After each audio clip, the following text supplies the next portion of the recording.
నేను అతన్ని దర్శించుకోవాలని ఎన్నో రోజులు బట్టి ఏడుతున్నాను. ఈ రోజుకి రమ్మని సంకల్పం చేశారు. ఆ ఈ బూతి కిందనే వేసావు, ఆ భూమి శక్తి లాగేసుకుంది ఆ శక్తిని అని నా మీద కలబడిపోతున్నాడు. ఏది మంచి చేస్తుంటే చెడు చేస్తుంది అతని దగ్గర ఆదల పోదామంటే ఉండమంటాడు ఏంటి అనుకుంటే బాబాజీ అన్నారు. అది ఇంకా కోడిగుడ్లో ఉన్నాడో ఆనందం, ఎందుకు అది ఆడి మీద కనబడతావు? ఆ గుడ్డి పొదగాల 21 రోజులు పడుతుంది గుడ్డి పొదగటానికి. 21 రోజు పోతే గుడ్డి చెదుకుని ఇతరకు వస్తాడు. ఆడి మళ్ళీ తల్లితో కొన్ని రోజులు తిరగాల. ఆ తల్లి వెనకాల తిరిగిన తర్వాత ఆడికి తెలిస్తే లోకజ్ఞానం. ఆడు ఇంకా గుడ్డులోనే ఉన్నాడయ్యా.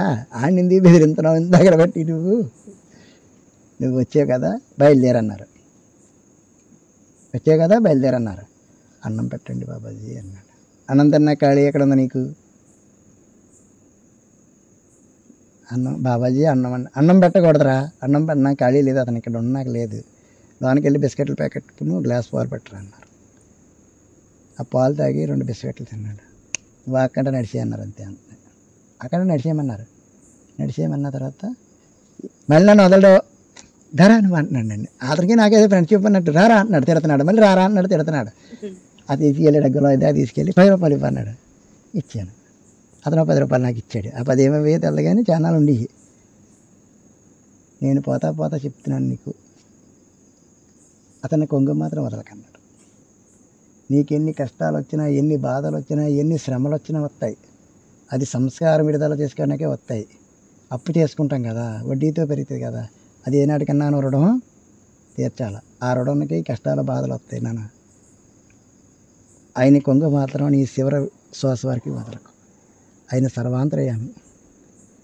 నేను శరీరకంగా చూడాలని ఎన్నో రోజులు బట్టి దర్శనం ప్రార్థించేస్తే ఈ రోజు రమ్మని. నన్ను ఎందుకు పొమ్మన్నారో అన్నం పెట్టలేదని కదా నువ్వు బాధపడుతున్నావు.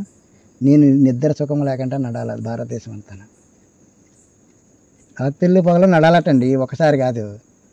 అలా నడుచుకుంటూ వెళ్ళాలట, మళ్ళీ నడుచుకుంటూ వస్తాడట. అంతే. ఇంకా నేను అంచేపు నిలబడడంలో ఆయన కంట్రోల్ చేసాడు. అది నేను చేయవలసిన పని ఆయన చేస్తున్నారట. బాబాజీ ఇతను కూర్చోబెట్టారు కదా, ఈ పని ఆయన చేస్తున్నారట. అందుకైనా ఆయన పనులు ఆగిపోతాయి కాబట్టి నన్ను బయటకు వెళ్ళిపోమన్నారు. తిన్నాక ఎక్కడ ఉంది నీ ఖాళీ అన్నారు కదా. మనం ఏమనుకుంటామండి? మనం ఏమనుకుంటాం చెప్పండి? మన ఆరాధనకి అది అంతేదా? అతనికి ఇక్కడ అన్నం పెట్టలేదు, పంపించారు, అనుకుంటాం మనం. మరి ఆయన ఆయన నిజంగా మహాత్ముడే కదా. ఈయన గురించి చెప్పాడు నాకు. అప్పుడు వెళ్ళిపోయిన తర్వాత అప్పుడు బాబాజీకి దండం పెట్టి ఏం చెప్పాడు రా అన్నాడు. ఏం చెప్పారు బాబాజీ? ఈ కొంగు వదలొద్దు అంటున్నాడు. అంగీదా అన్నారు. కాదు బాబాజీ మీతోటే ఉండమన్నారు. బాబాజీ కొంగు అంటున్నావు కదా అన్నాడు. కొంగు అన్నాడు. అంగీ కొంగ అన్నారు. కాదు బాబాజీ మీతోటే ఉండమన్నారు. అందుకేనండి బాబాజీ నాతో ఉంటారా, నాలాగా ఉంటారా, నాలో ఉంటారా అంటారు మీరు. బాబాజీ అనేవారు, మీరు నాతో ఉంటారా, నాలాగా ఉంటారా, నాలో ఉంటారా అన్నాడు. రమణబాబు ఏమో ఆయనలోకి వెళ్ళిపోదామన్నాడు రాత్రి. మనం చెప్పింది అదే కదా చెప్పాడు వీడు. ఆయనలోకి వెళ్ళిపోదామండి, ఇక్కడ ఉన్నంత వరకు ఇవన్నీ బాధలు కట్టాలో మనకి తప్పు, అందులో పోతే ఆయనతోటే మనం ఉంటాం కదా అన్నాడు. ఆయనలాగంటే వేస్తాం, నాలాగా ఉంటావంటే అతను వేస్తాం. ఆయనలాగంటే ఇంకొక వేసం ఉంటుంది. ఆయన నడిచినట్టే మనం కూడా అదే మైశ్రుత అడిగా అన్నాడు కదా, దివ్య గ్రంథాలు అంటాడు కదమ్మా, చదివావా? ఏమన్నాడు వాళ్ళని? ప్రచోదనుడు ప్రిపీలకమ్మలో కూడా చూసుకుని నడుస్తాడు, మీరు నడవచ్చు అలాగా. ప్రచోదనుడు కన్నీళ్ళు వెడల, స్త్రీలు వెడల ఏ భావంతో ఉన్నాడో మీరు కూడా అలాగే ఉండొచ్చు. కానీ నిద్రావస్థలో మెలకువలో ఉంటాడు, మెలకువస్థలో నిద్రలో ఉంటాడు. అలా మీరు ఉండగలరా అన్నాడు దొడ్డబ్బ. అప్పుడు వాళ్ళేమంటున్నారు? సూర్యుడిని మేఘాలకు అమ్మితే కదా, సూర్యుడిని మేఘాలకు అమ్మితే కానీ ఆ వెలుగు మబ్బు తెరను తన్నుకుని ఎదురుకు వచ్చేస్తుంది.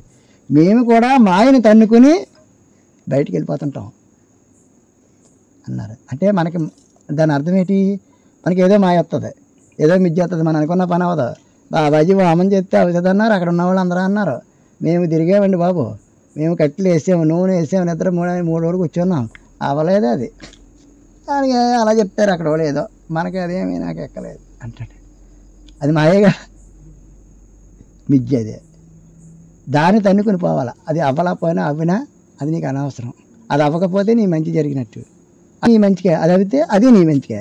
నీకు ఏది మేలు అయ్యిందో అదే ఎత్తాడు ఆయన, నీకు ఏది కీడయ్యిందో అది పోద్ది. బాబాజీ అనేవారు, పాము కొడుతుంది. కపల వీర్రాజు గారితో చెప్పారట, ఇవాళ చేలోకి వెళ్ళకు అన్నారట. అంటే నేను వెళ్తానని వెళ్ళాడు. తోసపాము కుట్టేస్తుంది అనమాట. గెడ్డలంట తుప్పలంట వెళ్ళాలి చేలోకి వెళ్ళడం అంటేని.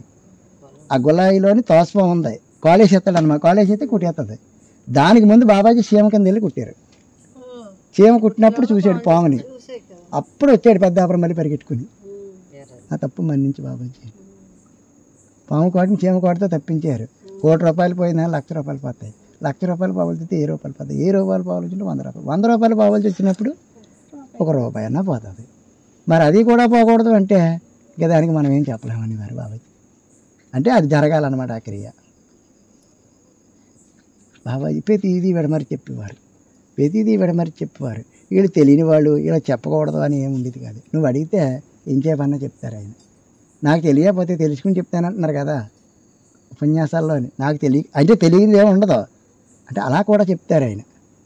ఆయన ఎవరో ఆయన జడ్జి గారు అన్నాడు, పూజలు చేయకూడదు అదేమీ కాదు, జ్యోతినే పూజించమంటున్నారు అన్నాడు.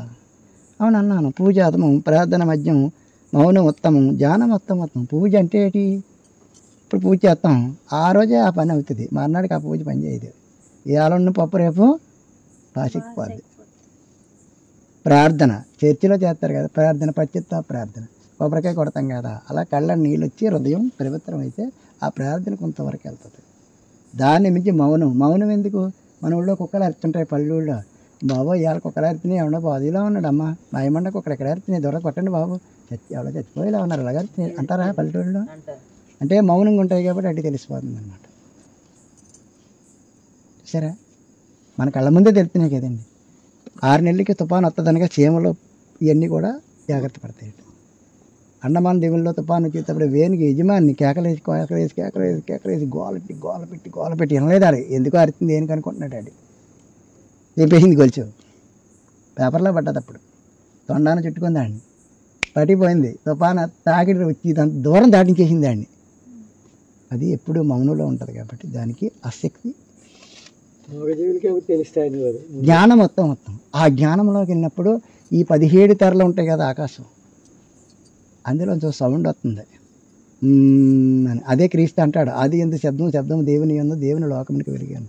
అవల కల్మ ఆదిలో ఉంది, నూరు అల్లా లోకం అంతా తేజస్సు అన్నాడు రసూలు వారు. అవ్వాలంటే అది, కల్మ అంటే శబ్దం, నూరు అంటే లోకం, అల్లా అంటే తేజస్సు. కృష్ణ పరమాత్మ సతేజం సదా నేను ప్రకాశిస్తున్నాను అంటున్నాడు. ఓంకారనాదం ఉంది, ఓం ఓం అంటున్నారు, సృష్టికి మూలం. బుద్ధ భగవాడు అంటున్నాడు, ఎక్కడో ఒక స్వరం వినిపిస్తుందండి, ఆ స్వరంలో ఒక తేజస్సు కనిపిస్తుందండి, వెలుగు, ఆ వెలుగే దైవం అంటున్నాడు బుద్ధుడు. వర్ధమాన మహావీరుడు.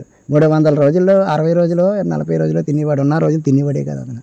పచ్చాకుల్లో కూడా జీవం ఉంది, పాపమని ఎండాకులు తిని బతికాడు ఆయన. అయినా దివ్య బ్రహ్మ. ఆ దేవబ్రహ్మే బుద్ధ భగవానుడు. ఆ బోయి జబ్బే క్రీస్తు ప్రభు. అక్షర బ్రహ్మే మహమ్మద్ రసూలు వారు. ధర్మ బ్రహ్మాచార్య శ్రీకృష్ణ పరమ. అందుకే యథా ధర్మాధర్మ అనేది సూకుతుంటుంది కదా భగవద్గీతలో. అధర్మం అని వచ్చినప్పుడు నేను వచ్చి ఖండిస్తానంటే మనలో ఉన్న గుణాలు ఖండించడం, కత్తి అట్టుకుని నరకడం కాదు. అంతిమ గడియలో నేను తెల్లగుర్రం మీద వస్తానన్నారు బాబాజీ. ఏరబోగ వసంతరాయుడే వస్తానన్నారు బ్రహ్మంగారి కాలంలో. ఆయన వచ్చింది ఏంటిది? శాంతి పతాకం. తెల్లగుర్రం అంటే ఆయన వెళ్ళినంతా శాంతి పతాకం. ఆయన ఉండేది కూడా ఏరబోగ వసంతరాయుడు. ఆయనకి జరిగినట్టు ఏ మహాత్ముడికి జరగలేదు బాబాజీకి. ఆయన చిన్నప్పుడు వాళ్ళ అమ్మగారి ఇంటికాడ బతకలేదు అతను. వాళ్ళు మాంసాహారులు కదా. వాళ్ళ నాన్నగారికి అటిక వ్యాపారం చేసేవారు అంకురం గారు. ఈయన ఇక్కడికి వచ్చేసాడు వాళ్ళ అన్నయ్య గారి ఫ్రెండ్ కారణం గారింటికి. అక్కడి నుంచి బళ్ళకి వెళ్ళాడు. బళ్ళకి వెళ్ళిన తర్వాత 6వ తరగతిలో 5 నుంచి 6లోకి వెళ్ళబోతే జగన్నాథ మేస్తారు కొట్టారు. కొట్టినంటే జగన్నాథం కొండలోకి వెళ్ళిపోయాడు.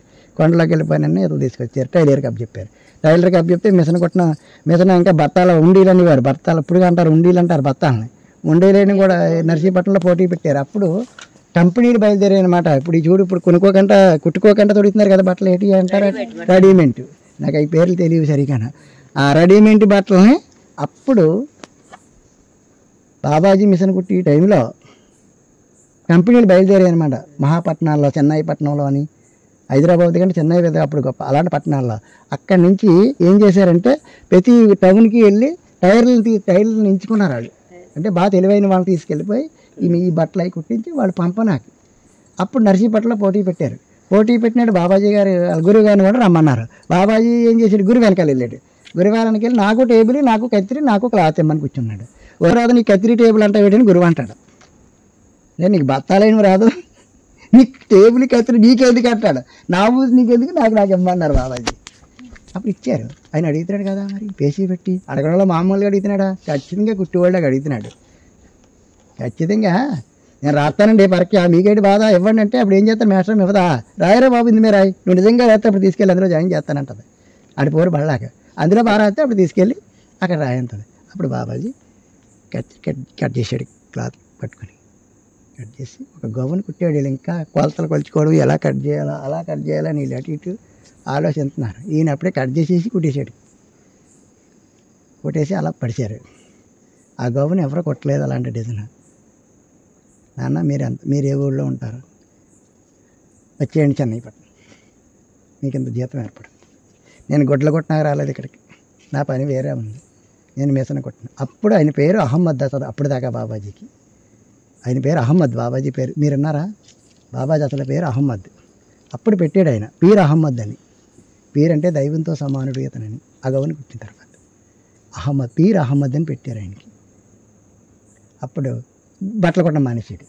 ఈ బట్టలు కొట్టడం మానేది వాళ్ళు అన్నీ మేస్తారు సిద్ధాంతం, ఇక్కడ నువ్వు ఇదే అంటే నువ్వు పడుతుంది, వీళ్ళిద్దరికీ పెళ్లి చేయకండి బాబు అంటే చేయకూడదు, అతను ఏం చెప్తే జరుగుతుంటుంది. అలాంటి సిద్ధాంతం ఆయన, అంత జ్ఞాని.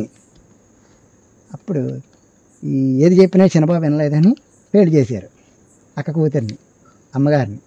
పెళ్లి చేసిన తర్వాత 2 నెలలు 3 నెలలు ఎన్నో ఉన్నారు. బాల సైనికులు తీసుకెళ్తున్నారు స్వతంత్ర భారత యుద్ధానికి. వీరులు కావాలా, 20 సంవత్సరాలలోపు బాలులు, మంచి రక్తపుట్లో ఉన్న వాళ్ళు కావాలన్నమాట. వాళ్ళకే కదా ఏం తెలియకుండా వెళ్తారు యుద్ధానికి. మళ్ళీ తీసుకెళ్తే ఎక్కడ వెనకాల ఉండి ఇంకొకరిని దోస్తాం. వాళ్ళైతే ఏం చూడరు, వెళ్ళి వాళ్ళని ఎంచుకున్నారు వాళ్ళు. ఆవిడ బాబాజీ వాళ్ళ అన్నయ్య గారు ఏం చేశారు, పట్టుకుని తీసుకెళ్ళి యానెక్కించేసాడు. ఈయన కూడా తీసిపోండి, ఇక్కడ ఉంటే ఈ బట్టలు కొట్టడం, చదవమంటేనేమో కొండలో పోతున్నాడు, మిషన్ కొట్టమంటేనేమో ఊరంట తిరుగుతున్నాడు. ఈ వ్యవహారం ఏదో మనకు అసలు నప్పలేదు అని పంపించారు. ఆర్మీకి పంపించిన తర్వాత అక్కడ గన్ను పట్టుకుని ధ్యానం చేస్తున్నారు. అతని పై అధికారి వచ్చి బాబాజీని ఇలా అన్నాడు. అన్నపోతే బాబాజీ ఒక గెచ్చరపోతే అతనికి ప్యాంట్లో చిరుచ్చబడ్డదనమాట. అంటే అంత భయపడి ఉంటాడు లెక్కేసుకోండి. చెప్పారు గీరిగానే ఆడు ఎందుకు అడిగి బాబాజీ మీద కోపం వచ్చిందంటే, నిన్న గజరి నీడు ఎంతోమందికి అధికారిని, ఈయన ఏదో ఒకటి చేయాలి నేను. కోపం వచ్చి ఈయన ఏదైనా చేయాలన్న ఆలోచనలో పెట్టుకొని బాబాజీ ఆడు వచ్చేస్తున్నాడు కారులోని, దానిలోనే వస్తున్నాడు. బాబాజీ ఆ మధుర దగ్గర నదిలో మురుగుతున్నారనమాట పిల్లలతోటి. చూశాడు అహమ్మద్ ఇక్కడ ఉన్నాడు కదా, ఆడి కుటీరంలో ఈయనకి ప్రత్యేకంగా ఒక కుటీరం ఇస్తారు కదా, ఆ కుటీరంలోకి వెళ్ళి ఏదో మొత్తానికి ఏదో చేయడానికి వెళ్ళాడు. అక్కడికి వెళ్ళదు బాబాజీ అందులో కూర్చొని రాసుకుంటున్నాడు. అహమ్మద్ నువ్వు అక్కడ కనిపించావు కదా, ఎక్కడ అన్నాడు, నది దగ్గరే అన్నాడు. చూసారా అన్నాడు. చూశాను. మరి ఎందుకు వచ్చారు చూస్తేనే అక్కడ చూస్తే ఇక్కడ రాకూడదు కదా అన్నాడు. కానీ సరి చూశాను లేదా మళ్ళీ పారిపోయాడు. బండి వేసి మళ్ళీ వేసుకుని మళ్ళీ వాళ్ళతో చిలాకంతలు ఆడుతుంది. బాబాయ్ చిన్నప్పుడు బాగా అల్లరి చేసేవారు. బాబాయ్ చనివారు. నేను చేసిన అల్లరి ఎవరు చేసి ఉంటారా, మా కుర్రాడు ఏం చేయడు, అల్లరి చేయడమో బుద్ధికి ఇలా ఆడు అలాగే ఉంటాడు చచ్చిదాకానా. ఆడు ఏం చేయడట, అల్లరి చేయనుడు. ఎంత అల్లరి చేస్తాడో ఆడే మంచి తెలివైనడట. అల్లరి చేసేవాడు జ్ఞానం అవుతాడట, తెలివైనడు అవుతాడు, బుద్ధిమంతుడు అవుతాడు అనేవారు. అప్పుడు వచ్చి దండం పెట్టి బాబాజీకి ఒక స్నేహితుడు ఉండేవాడు దుర్గా అని అనకాపల్లి. ఆడు మంత్రాలు సీమల్ని బల్లుల్ని కప్పల్ని చంపేసేవాడు అనమాట. మంత్ర దండకం ఉంది అతని దగ్గర. బాబాజీ దెబ్బలాడేవారు, అలా చంపకరా అని. ఆడికి అది గొప్ప, ఎవడో చేయలేని పని నేను చేస్తున్నానని. ఒకరోజు ఏం చేశారంటే, బాబాజీ నువ్వు చంపేస్తున్నావు కానీ ఒకదాన్ని బతికించరా అన్నారు. అది నా వల్ల ఎలాగవుతుంది అన్నాడు. మరి ఇది ఎందుకు అయ్యింది అన్నాడు. అది నేర్చుకున్న తర్వాత ఇది నేర్చుకో. ఏది ప్రాణం పోను నీకు వస్తే ప్రాణం తీయడానికి నువ్వు సిద్ధం పడు, అంతేగాని ప్రాణం తీయడం చాలా కష్టం అంటే అది ఎవరో చేయలేడు ఈ భూమి మీద అన్నాడు. నేను చేపిస్తాను, నువ్వు దాన్ని చంపే అన్నారు. అప్పుడు దేన్నో చంపేస్తే బాబాజీ ప్రాణవాయు విడుదల చేశారు. బతికింది, వెళ్ళిపోతుంది. అప్పుడు దండం పెట్టి బాబాజీకి సెక్యూరిటీగా ఆ దుర్గానాయని ఉండేవాడు అనమాట. బాబాజీ గారు ఎక్కడికి వెళ్ళినా ఏం చేసినా అప్పుడు ఈ సుబ్దారు ఈ బాబాజీని బెదిరించడానికి ఏది చేయబడు కదా. అప్పుడు అక్కడ ఇతను ఏం తింటాడో ఏం చేస్తాడంటే, పాలు తాగుతాడండి, ఏమన్నా ఆకుకూర ఉంటే అన్నం తింటాడండి, నీసి గట్ట పెట్టిండే రాడండి, మందు తాగడానికి వెళ్ళేటప్పుడు కూడా రాడండి, ఆయన వేరే స్థితిలో ఉంటుంటాడండి అతను అని చెప్పారు. అయితే ఓ పని చేయండి, ఈ రోజు కానీ ఫస్ట్ ఉంటాయి పాలు పళ్ళు, నీసి తింటాడు కదా, మందు తాగడు కాబట్టి అతనికి ఏదైనా సరే అందరికంటే ముందు తీసి ఇవ్వాలి. భగవంతుడు మనలోకి వచ్చి మన చేత ఏదో చేయించాడు. భగవత్ స్వరూపుడు అతని మరువడిగా అని ఈయనకి గౌరవంగా పంపేవాడు. ఆ తర్వాత సినిమాకి వెళ్తున్నారు బాబాజీ పిల్లలతో కలిసి వెళ్తుంటే అక్కడ ఒక స్వామి ఉన్నాడు. వీళ్ళందరూ వెళ్ళారు ఆ గృహలోకి. వెళితే వాళ్ళందరిలో బాబాజీ ఆ స్వామి, ఏమయ్యా బాబు నువ్వు తప్పు చేస్తున్నావు కదా నాన్న అన్నారట. నేను ఏ తప్పు చేయలేదండి అన్నారట. నీ పై అధికారి చెప్పకుండా సినిమాకి వెళ్ళడం కూడా తప్పు కదా అన్నారట. అయితే తప్ప అని ఆలోచించి, సరే వచ్చావు కదా వెళ్ళి రా, అటు నుండి వచ్చేటప్పుడు నువ్వు వంగా రా అన్నారట. సినిమాకి వెళ్ళి టికెట్లు తీసుకున్నాడు. ఆ సినిమాలో పంపించేసాడు. నాకు ఎందుకో రాలేదు, నేను వెనక్కి వెళ్ళిపోతున్నాను. వచ్చి గృహలోకి వెళ్ళాడు. తలంగా ఒక్కడ ఉంది, చేతులు ఒక్కడ ఉన్నాయి, కాళ్ళు ఒక్కడ ఉన్నాయి, ముందు కడియ శరీరం అంతా నవకాండ జలాచంద్రుడు ఇలా బద్దాలు చేసి మళ్ళీ కలిసిపోతుంటాడు కదా, అది యోగం. మన దివ్య గ్రంథంలో ఉన్నాయి అన్నీ కూడా. అప్పుడు బాబాజీ చూసి వచ్చేస్తున్నారు వెనక్కి. వచ్చేస్తుంటే రా నేనే అన్నది వెనక్కి పిలిచి కూర్చున్నాడు. అది మళ్ళీ మామూలుగానే అన్నీ కలిసిపోయి రా నేనే అన్నాడు. అప్పుడు వెళ్ళాడు బాబాజీ. వెళ్ళి దండం పెట్టుకున్నాడు బాబాజీ. మరి పిల్లవాడు కదా. అప్పుడే ఏం కావాలన్నాడు. జన్మకి కర్మ కారణమా, కర్మకి జన్మ కారణమా అని అడిగారు బాబాజీ అతన్ని. జన్మకే కర్మ కారణం, కర్మ అంటే నువ్వు చేసిన కర్మలా, లేదా కర్మకి జన్మ ఎత్తడం వల్లనే కర్మలు చేస్తున్నాడా అని బాబాజీ ప్రశ్నించారు ఆయన. అయితే బయటికి వెళ్ళి చూసిరా, బయటికి వెళ్ళి చూసి వచ్చి నా దగ్గర బయటికి వెళ్ళాడు. ఒక పంది, అడుగు పందిని కొట్టేసి 4 బంటులు అదే మోసిపోతున్నారు, ఎక్కడ కోసుకుని తినేనాడు. ఆ పంది మరి మోసుకెళ్తారు, కాళ్ళు కదా కడతారా, బుర్ర అప్పుడు పైకి ఎట్టుకుని తీసుకెళ్తున్నారు దాన్ని. ఆ 4 అప్పుడు మనిషిలేరా, ఆ మోసుకెళ్ళిదేమో అప్పుడు మహారాజురా గత జన్మలోని. ఆడ జన్మలో అసలు మంచి చెడ్డ దేవుడు దివ్యం ఏమీ లేదురా. ఆడ అనుకున్నదే కరెక్ట్ పెట్టుకుని కదా తిరిగివాడు. ఆడ అనుకున్నదే. అందుకే బాబాజీ అంటారు, అజ్ఞానికి సుజ్ఞాని ప్రబోధం చేయడం, పందికి పట్టు వస్త్రం కట్టించమన్నారు. పందికి తెల్లబట్ట పట్టుకెళ్ళి కడితే బాళ్ళదం కూడా మానేది కదా, తెల్లబట్టదని నాకు మనకు తెలిసి కానీ దానికి తెల్లదు కదా. అంటే ఆ బుద్ధితో ఉండేవాడు అనమాట అతను. ఆ బుద్ధి వల్ల ఎలా పుట్టాడు, పంది పుట్టాడు. రాజు పంది పుట్టాడు. ఎందుకు, ఆడి బుద్ధి కారణం అంటే కర్మ అని చెప్పారు. అప్పుడు రాజుగాని బట్టలు మోసేవారు, ఇక్కడ పంది రూపంలో కూడా వాళ్ళే మళ్ళీ పట్టుకెళ్తున్నారు అని. కానీ ఆడికి జన్మ ఎలా వచ్చింది ఇప్పటికి అంటారు కదండి, వీడి మాన్లే కదలడమ్మా, చెప్పలేం వీడికి అంటారు. వీడేటే కాయకలేక అలా ఊగుతానే ఉంటాడు, వీడికాడ ఉండలే ఎవరో బాబు. ఎక్కువ మాట్లాడేవాడి కాడ ఉంటారా? ఇప్పుడు చెప్పానండి, 1 గంట వింటారు. ఇంతకంటే మంచి మాటలు చెప్పిన ఈడేటి మాకు ఇలా చెప్తే కూర్చుంటాను, నిద్ర అది లేకండి. అలా కాదమ్మా, మన గురించి అని కాదు, అంటే అలా అనిపిస్తుంది, మనసు అలాగ అనిపిస్తుంది. కాకిలాగంటాడు. ఇంకొకటి అంటారు మాను అంటారు, వీడు దున్నపోతు, వీడి కోచేట్లని చేస్తారు బాబు, వీడితోటి ఇది గొడవ వచ్చేస్తుంది మనకి. అంటే ఈ జీవరాశుల కింద ఎన్నెల కింద మనం పుట్టి వచ్చాం కాబట్టే ఆ బుద్ధులన్నీ కూడా మనలో ఉన్నాయి. బాబాజీ ఏమన్నా క్రిమి కీటక మక్కి పక్కి రొక్క జంతు మానవ రూపం ధరించారు నాన్న. మళ్ళీ తిరిగి అందులోకి మీరు వెళ్ళకండి. మనం అన్ని ఫార్మేషన్ చేసుకుంటూ ఆఖరి మానవ జన్మకి వచ్చాం. అవన్నీ కూడా ఎప్పుడు మానవ రూపం ధరిద్దామని చూస్తున్నాయి. అవన్నీ కూడా మానవ రూపం కోసం చూస్తున్నాయి. మరి మీరు తిరిగి మళ్ళీ ఆ జన్మ ఎత్తే. అందుకే ఒక ఆయన అడిగాడు ఉపన్యాసంలో, మళ్ళీ జన్మలోనన్నా మోక్షానికి వెళ్ళొచ్చు కదా అన్నాడు. ఈ జన్మలో లేని మరో జన్మలో వెళ్తావు నేను గ్యారంటీ నీకు ఆడ ఉందా అని అడిగారు బాబాజీ. నువ్వు మనిషి కింద పుట్టేవు, జ్ఞానం ఉంది, బుద్ధి ఉంది, తెలుసుకున్నావు. మరో జన్మలో ఇలాగ పుడతాడో నీకు తెలదు. చెట్టు కింద పుడతాడు, అప్పుడు వెళ్తాడా? ఈ కర్మను పెట్టాడు, పంది కింద పుట్టాడు రాజు.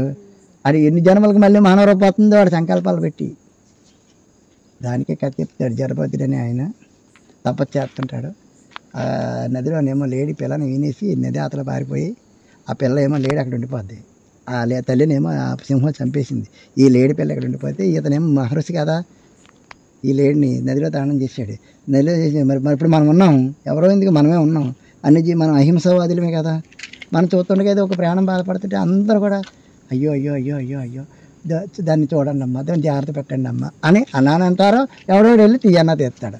అతనే ఏం చేసాడు, తానం చేయించి గొడ్డెట్టి తుడిచి దాన్ని ఎత్తుకొని తీసుకొచ్చుకున్నాడు ఆశ్రమంలోకి. ఒరే నాకు తెస్తున్నారు కదరా అన్ని పాలు, దానికి కొన్ని పాలు తెచ్చండి అని పెట్టాడు. పాలు అతను తెచ్చి వీడికి ఇచ్చి పాలు అది ఆ పాలు లేడికి పెట్టాడు. ఈ లోపల నేను ఆలోచన ఎలా పుట్టింది, నేనేమో చచ్చిపోయే టైం వచ్చేస్తుంది, ఇదేమో పెరిగే టైం వస్తుంది, నేను చచ్చిపోతే ఈ లేడిని ఎవడు చూస్తాడు అనుకుంటూ ఉండేవాడు. దాని మీద ప్రేమ ఎక్కువైపోయింది. ఆ ప్రేమ వల్ల చచ్చిపోయి మరో జన్మలో లేడి కింద పుట్టాడు. అది వెళ్ళడం తపస్సుకెళ్ళి మోక్షానికి వెళ్ళాడు. కానీ లేడిని పెంచాడు. అంటే లేని పెంచడం తప్పు కాదు బాబాజీ అనేవారు. ఎంతవరకు అంతవరకే, అతిగా దేని మీద కూడా నీ భార్య బిడ్డల మీద కానీ నీ దేని మీద కూడా నువ్వు ఎంతవరకు నీ బాధ్యత ఎంతవరకు ఉందో అంతవరకే. నీ బాధ్యత కర్తవ్యం అంతవరకే, అంతకు మించి వాళ్ళకి నీకు సంబంధం లేదు.